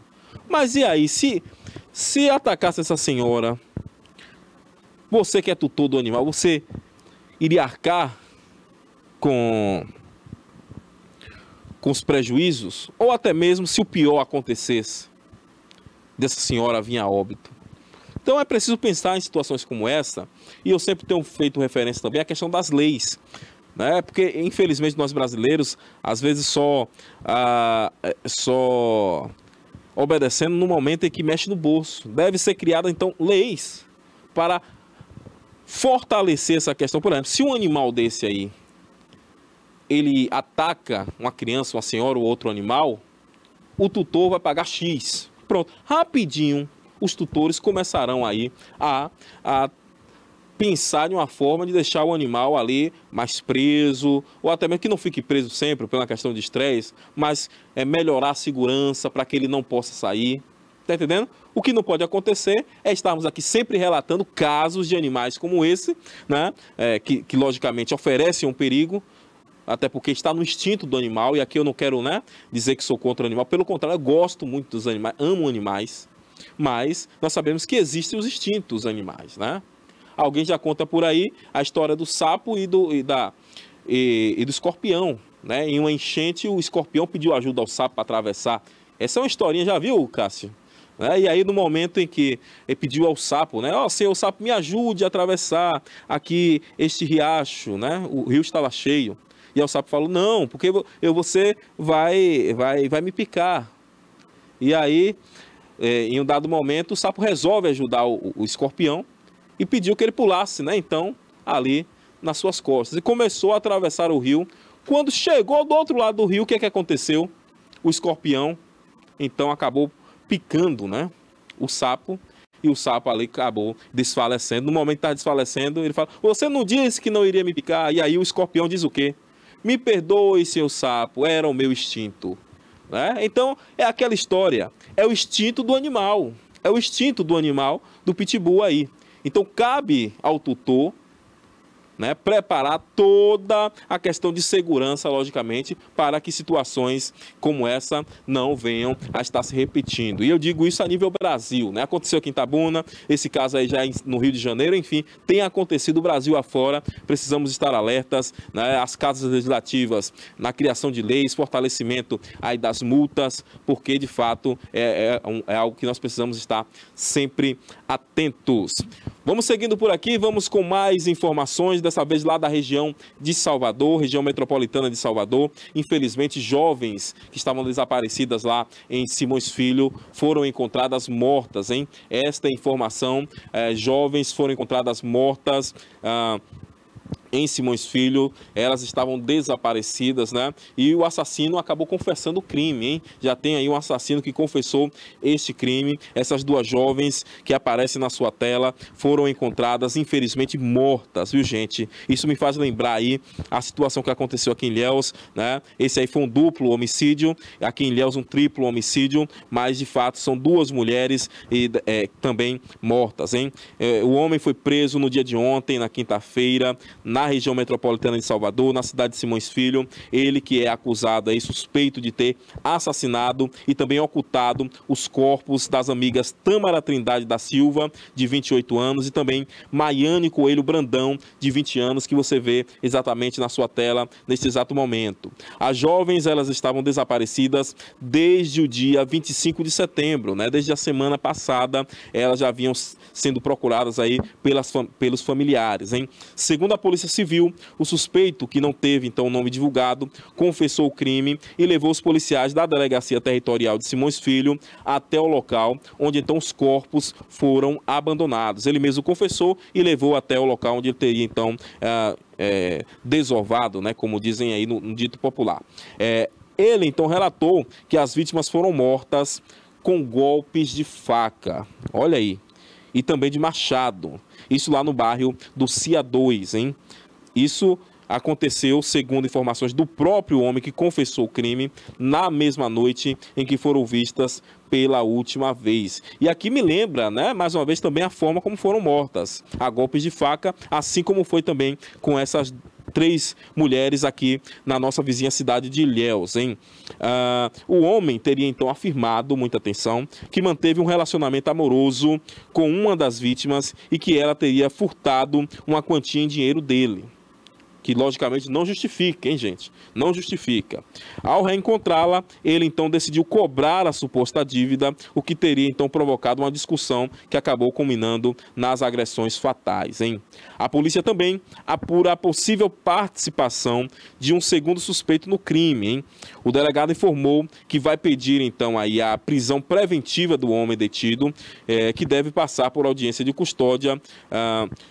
Ficou dele passar por audiência de custódia, na verdade, no dia de hoje, né? Já deve ter passado por essa audiência de custódia nessa sexta-feira, na manhã do dia de hoje, hein? Informações preliminares dão conta de que a Tâmara e a Maiane, melhor dizendo, foram mortas por um homem de prenome Jonas, mais conhecido como Índio. A reportagem não conseguiu, então, confirmar aí com o delegado Jader Oliveira, né, que é titular da 22ª Delegacia Territorial, se esse é o homem preso, né? Não se sabe se o que foi preso aí e que confessou é o mesmo Jonas, né, que haviam falado aí há um tempo atrás. O fato é o seguinte, né? Abre aspas aí. Tem informação de que o Índio foi visto com as vítimas na noite que antecedeu os fatos, né? Ainda é cedo para falar de motivação e outros elementos, pois não foram encontradas as vítimas que até então estão como desaparecidas, né? E não vítimas de homicídio. Não tem prova material de que houve homicídio, por isso não dá para imputar ao Índio, né, o cometimento do crime, mas ele esteve junto com as vítimas momentos antes, explicou aí uma fonte policial em conversa com a equipe do Grupo à Tarde, né, que é parceiro nosso aqui, isso na noite do dia 1º, na quarta-feira. Falando um pouco sobre a relação dessas duas jovens, né, a Tâmara e a Maiane, elas são amigas, né, se conheceram há 4 anos e costumavam passar muito tempo juntas, segundo a informação aqui, né? A família da Maiane informou que ela saiu de casa no bairro Ponto Parada no dia 18 de setembro para ficar na residência da Tâmara, né, que fica localizada exatamente nessa região onde, segundo informações, foram encontrados os corpos, que é lá no CIA 2, né, como era de forma habitual, uma ir para a casa da outra, né? O último contato, então, da Maiane com os familiares ocorreu na quarta-feira da semana passada, né, dia 24, um dia antes do desaparecimento das vítimas. Na noite do sumiço, as jovens foram então vistas saindo para beber em um depósito de bebidas que fica localizado em frente a um cemitério. E câmeras de segurança, olha aí, acabaram então registrando que por volta da meia-noite da sexta-feira, dia 26, as duas saíram em uma motocicleta de marca Honda PCX, né, pertencente então a uma delas, e foram então seguidas por outra moto com 2 homens. Olha aí, já é um indício, né, porque a polícia logicamente já está de posse dessas imagens e trabalhando para tentar identificar quem são esses homens que seguiram aí as vítimas, né? Lembrando que os celulares das vítimas também estão incomunicáveis desde esse período do desaparecimento. A Tâmara, ela trabalhava como atendente em um CRAS, né, que é o Centro de Referência de Assistência Social, na cidade de Salvador, na capital. Enquanto a Maiane, ela é a mãe de uma criança pequena, não tinha emprego fixo, né, trabalhava aí dos chamados bicos. As famílias então relatam preocupação, né, e pedem ajuda, né. Dessa vez, infelizmente, o desfecho foi terrível, o desfecho foi exatamente com a morte dessas mulheres, hein? Dessas 2 mulheres jovens que acabaram então sendo achadas. Os corpos foram encontrados no dia de ontem, na quinta-feira, e segundo informações, o homem acabou então confessando que matou a golpes de faca, hein? Matou a golpes de faca. E aqui eu quero relembrar mais uma vez, muito similar à questão do Dilhéus no sentido da morte, né? Morreram também a golpes de faca. A diferença é que esse daí já tem um suposto assassino, confesso. O Dilhéus, o Thierry, né, acabou confessando, mas de fato até então não se provaram por A mais B que de fato foi o Thierry. Até porque, segundo informações, o mesmo tinha problemas psicológicos e pode ter assumido o caso aí, pode ter sido uma espécie de laranja, segundo até alguns estudiosos. Mas lamentamos aqui toda essa situação. Isso, logicamente, é um retrato da violência que nós temos vivido e principalmente violência contra mulheres, né, gente? Até que ponto nós vamos chegar com tanta violência contra as mulheres aqui da nossa Bahia, do nosso Brasil, né? Chega de tanta violência. Eu espero que Deus console toda essa família, né? A família dessas jovens que com certeza está sofrendo nesse momento. Estavam angustiados, logicamente, porque elas estavam desaparecidas e agora por essa notícia de saber que elas já não estão mais entre nós e que agora, né, terão que conviver com essa dor, a dor do luto, a dor da partida de forma muito trágica, né? Então, que Deus conforte a cada um de vocês, aí familiares dessas duas jovens, a Tâmara e a Maiane, elas que são moradoras aí da cidade de Simões Filho, cidade na região metropolitana da nossa capital. Muito bem, vamos seguindo por aqui, né? Vamos falar de um assunto melhor para finalizar o nosso programa hoje, né? A prefeitura aqui da cidade de Itabuna, então, entregou aí as chaves. É isso mesmo, a Prefeitura de Itabuna entrega as chaves de quiosques da primeira etapa da Orla Beira Rio, né? Nós já tivemos aí a inauguração, né? A inauguração da Orla Beira Rio, que aconteceu no início desse ano. E até então aqueles quiosques que não existiam ali, né, passaram a existir. Foi feito um chamamento público, nós falamos até aqui sobre esse chamamento público, né? E a Prefeitura agora entregou essas chaves para essas pessoas que participaram do chamamento público. Aquela é uma área muito interessante, porque era uma área morta no município, de fato, né? É aquilo que eu sempre digo, dá a César o que é de César, né? Era uma área morta, à noite aquilo ali era um breu, se só via os chamados noias, se só via gente praticando atos ilícitos ali, essa é a realidade, mas agora é totalmente diferente, foi requalificada e na requalificação foram colocados alguns quiosques, né? Quiosques esses que agora poderão ali ser utilizados por comerciantes aqui do nosso município de Itabuna. E essa informação, a Prefeitura então entregou as chaves aí dos quiosques desta entrega, né? Desta orla, da primeira etapa da Orla Beira Rio. Vamos ver essa matéria? Pode rodar. Na manhã desta quarta-feira, a Prefeitura de Itabuna, por meio das Secretarias de Infraestrutura e Urbanismo e de Segurança e Ordem Pública, entregou as chaves para os empresários vencedores da licitação de concessão de uso do espaço público denominado quiosques, localizados na Alameda da Juventude na Avenida Firmino Alves na Orla da Beira Rio. Os espaços comerciais se destinam à comercialização de produtos alimentares como salgados, sorvetes, alimentação de fast food, doces, dentre outros. Com as chaves, foram entregues cópias dos termos de uso assinados pelos representantes da Prefeitura e dos comerciantes. No total, foram entregues 6 novos quiosques com estrutura padronizada com banheiros, pia de cozinha, instalação de água e energia elétrica. Então tá aí, né? Tá aí essa notícia boa. Vamos finalizar o nosso programa hoje com essa notícia boa, que é exatamente essa oportunidade para que empresários, né, microempresários, estejam aí comercializando os seus produtos, logicamente são produtos alimentícios, né? Que aí na primeira etapa da nova Orla Beira Rio, volta a dizer, um local que era morto e que agora passa a ser frequentado pelas famílias do nosso município. Isso é importantíssimo, locais de convivência para a nossa população itabunense, hein? Aí eu quero parabenizar todos os envolvidos, certo? Nós vemos aí a secretária Sônia na foto, o secretário Humberto Matos também está na foto aí. Eu quero parabenizar também o prefeito da cidade, né, por essa requalificação que é muito importante para o nosso município. Alguém chega e fala por aí, tanta praça, enfim, mas praças são importantes sim. Melhora a autoestima da cidade, melhora o visual. É no centro? É. Mas as famílias vão até o centro. E diga-se de passagem também, já foram inauguradas diversas praças nos bairros das cidades, né?